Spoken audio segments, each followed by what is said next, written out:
नमस्कार साथियों। आज हम बात करेंगे भाद्रपद शुक्ल पक्ष की परिवर्तिनी एकादशी की। इसे पद्मा एकादशी और जयंती एकादशी भी कहा जाता है। यह व्रत सभी एकादशियों में अत्यंत महत्वपूर्ण है, क्योंकि इसी दिन श्री विष्णु शयन मुद्रा में करवट बदलते हैं।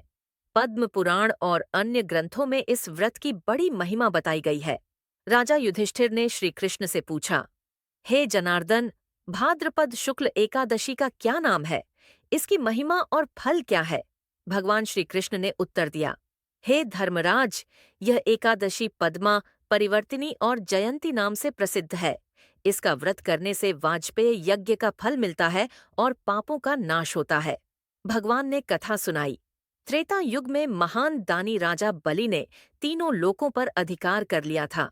उनकी दानशीलता और सामर्थ्य से देवता भयभीत हो गए और भगवान विष्णु से प्रार्थना की। भगवान ने वामन अवतार लिया और राजा बलि से 3 पग भूमि दान में मांगी। पहले पग में भगवान ने पृथ्वी नाप ली, दूसरे पग में स्वर्गलोक।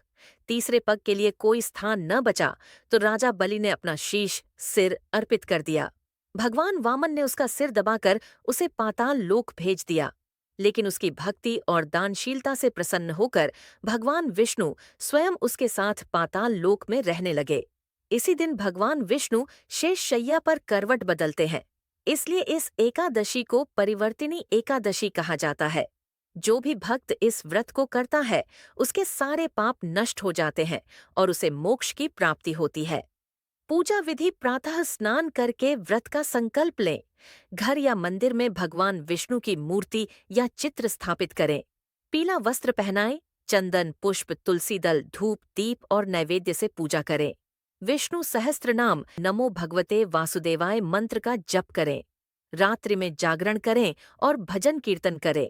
दान देना बहुत शुभ माना गया है।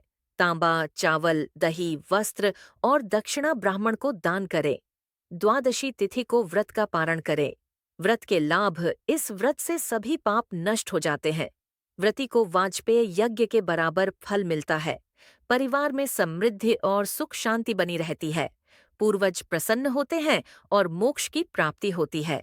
भगवान विष्णु की विशेष कृपा मिलती है। साथियों, यही है परिवर्तिनी एकादशी की कथा, पूजा विधि और महत्व। इस व्रत का पालन करने से व्यक्ति के जीवन में सकारात्मक ऊर्जा, सुख और मोक्ष की प्राप्ति होती है।